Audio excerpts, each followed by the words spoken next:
Glass, as you may already know, is an important part of our architectural work, the idea of transparency in the buildings and shapes we create. And the start of this presentation is really to get us to start thinking about kind of the mechanical systems that hold the glass up, the kind of uses that it has. So I'm going to show you a bunch of slides, talk a little bit about it to get us stimulated on that thinking. So here we have, and a lot of these are hyperlinked, so if you open up the actual slideshow, you can go to these projects. So the first one I wanted to show you is just this idea of all the many kind of applications of glass. So here we're using it as actually a roof system in a public venue. So there's many times where architects will be busy specifying these kind of systems and in very creative, innovative ways. This is probably one of the more popular or talked about facades.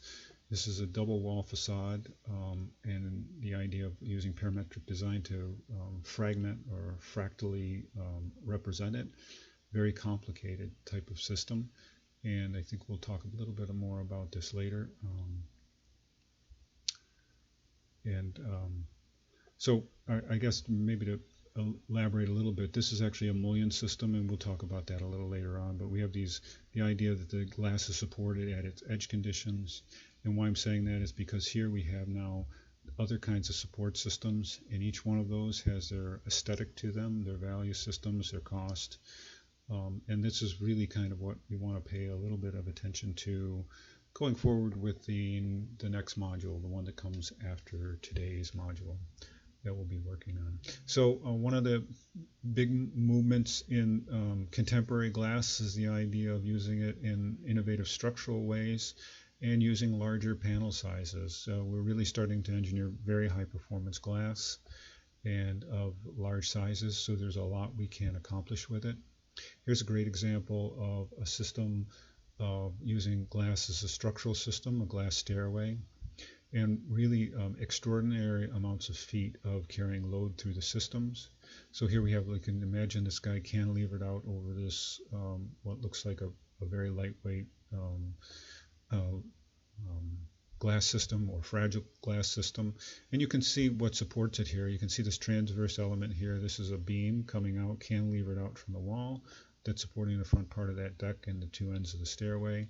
And then the back side is supported by the edges or the side walls of the stairway.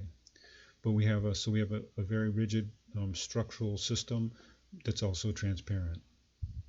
And these are hyperlinked to a presentation. One of the leaders really stimulating the industry, both from the architectural standpoint and the product standpoint, is Apple and their utilization of glass. They really pushed vendors to the limits of what they can produce as glass. Steve Jobs, before he died, had envisioned these large, it's their headquarters in Cupertino, but these large glazed panel systems that surround their headquarters building. And you can see this is an illustration of the size of those panels, 46 feet long, 10 foot 6 inches tall. So these are some of the largest glass panels manufactured, I believe, in the world. And Apple has had a fascination with glass. Their iPhones, the screens on them are made out of what's called Gorilla Glass, high performance glass, and they really incorporated glass to an extreme in their architecture of their stores, their flagship stores. This is a new one in Chicago, not so new now. If you cross the river here, we can see this idea of transparency that looks like the lid of a computer floating on top of this glass panel. And we can see from a little closer up, we have these large curved panels, and this is actually the short one. We'll see one now that is on the other end of the building in another view. But this idea of transparency, of the glass carrying structural loads, really doing an amazing amount of performance to both aesthetic performance and structural performance. So here we have that other end in this large piece of curved glass, what appears to be supporting the roof. And it's time to start paying attention to some of the beautiful details. Here we have the glass really kind of crashing into the floor plane.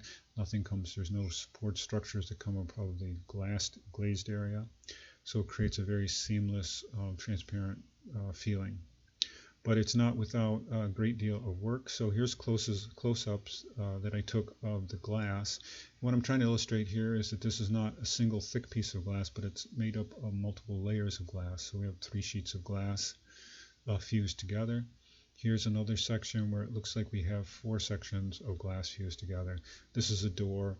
This is probably one of the main panels of the structure. And beautiful articulation of details, right? So we have the glass, the handrail supported with nothing coming down. It's supported right into the glass structure. And look at how the mirrored stairway with the glass coming right between them and going down below the ground plane. Lots of technical problems come with this kind of creation of transparency. And for instance, here we have a door. We've got a large panel above it. The door has to be able to move that load to the sides, to these vertical columns. So there's a lot of structural capacity that has to be built into these door frames. It'd be very difficult to put an all-glass door into this system because there'd be nowhere to place the transfer the load. So then, the architect's goal here is to really make this look as elegant and lightweight as possible, which I think they accomplished.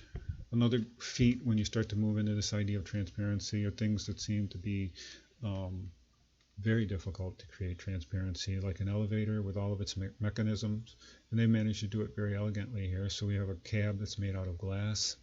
But even the mechanisms, the doors, all hidden mechanisms to open it, quite an engineering feat. The vertical transportation elements, all hidden. And they carry this through to the revolving door. So this top piece of circular glass, structural to support the frame system, the curved glass on the side edges, all of this tremendously expensive, and they're not the first people that have done glass doors. You'll find these around, but part of that whole project. So you can also not just think of glass as a flat planar surface. Now I've got a couple of examples of what can happen when in manufacturing you form that glass. Channel glass, as this is referred to many times, is a unique way to use glass in facades. This is an example building, and I have this hyperlinked. But here we have channel glass really making up the whole facade of the building, and then this idea of that transparency allowing it to become part of an illumination component at night.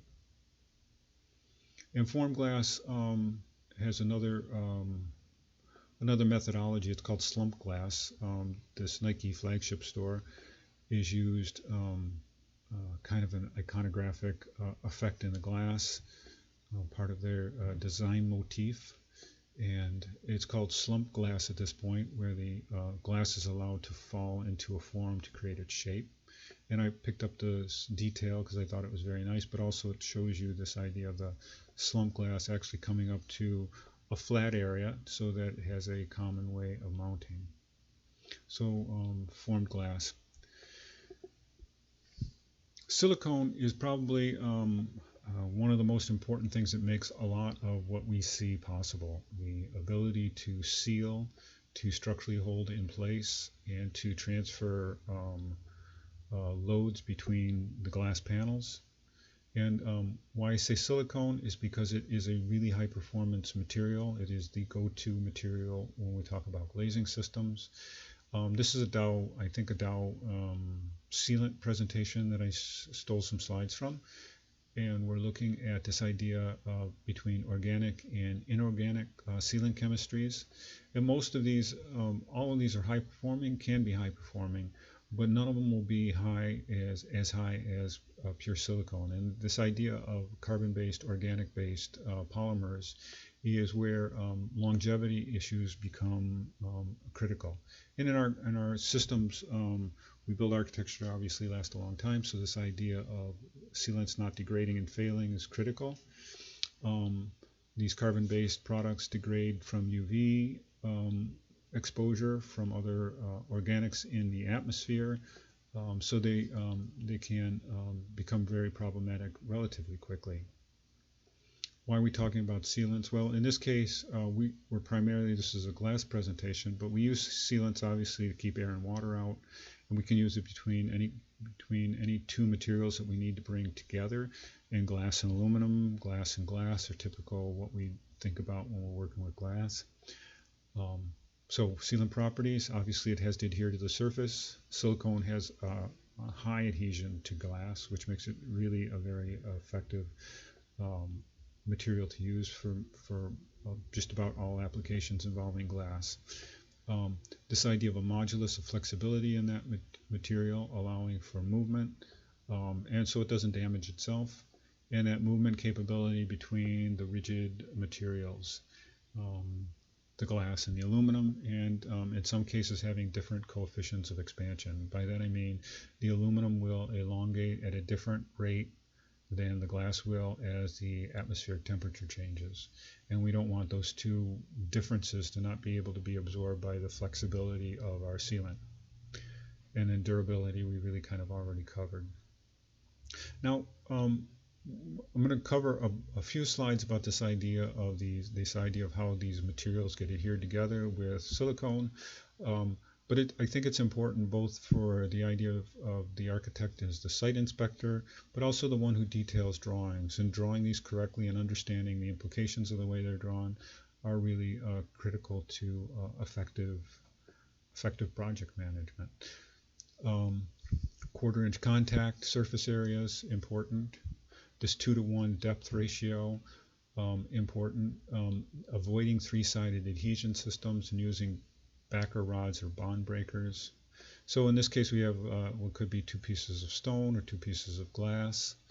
This is the backer rod, the idea of, so we don't create a very thick amount of silicone. We don't want it to go larger than it needs to, but we always want to have this kind of an hourglass type of joining between the elements whenever possible. So here we have a large adhesion area, and then a very small area, neck down area, this kind of an hourglass shape, and then the second adhesive area, very large. So the idea here is that if we were to pull these two apart, we have a large surface area for an amount of force, and right here we have a minimum amount of surface area for a large amount of force. So when load is applied, this is the area that's going to do the stretching.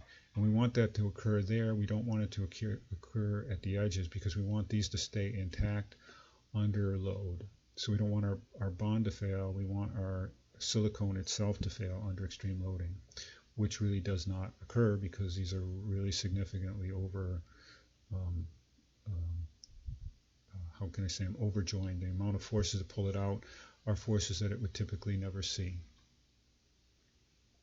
So we've already stated all of these. One of the important points that I realized is this idea of large joint widths, and that'll come up in a couple of more slides. So here we have this idea of not too much sealant in it. So we have these kind of dimensions, at least 1/4 of an inch. The A dimension must be at least 1/4 of an inch. That's in order to create this kind of right ratio between a thinned area and thickened area, so we get the right kind of performance with it. Typical corner detail where we would want to join maybe structural glass.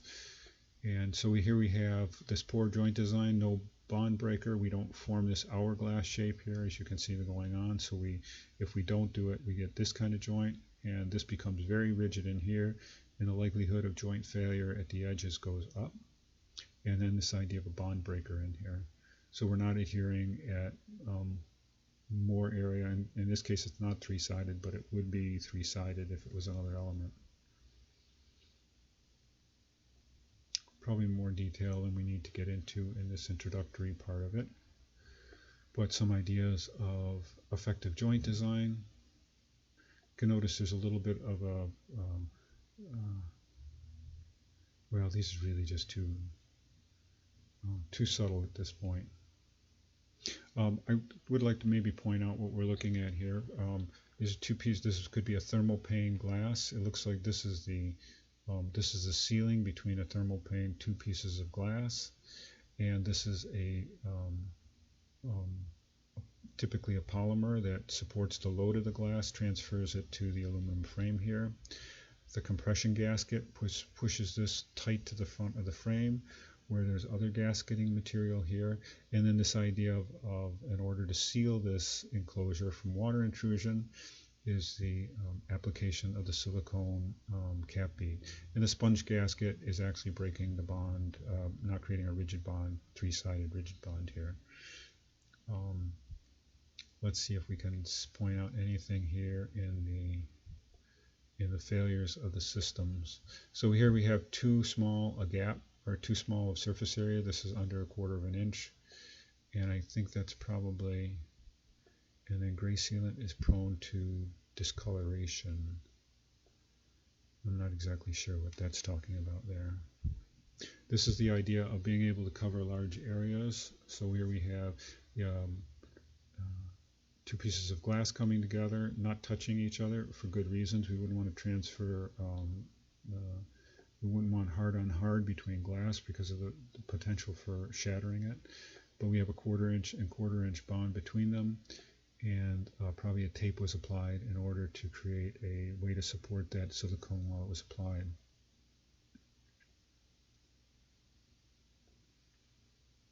The last slide here on silicone is about this idea, why I picked this up was this idea of permeability, this vapor permeability, the idea that moisture can move through the elastomer in order to allow things to dry out, but water can't move in. So if water is already in or gotten in some other way, the silicone has vapor permeability to it to allow things to dry. And that will take us to part B.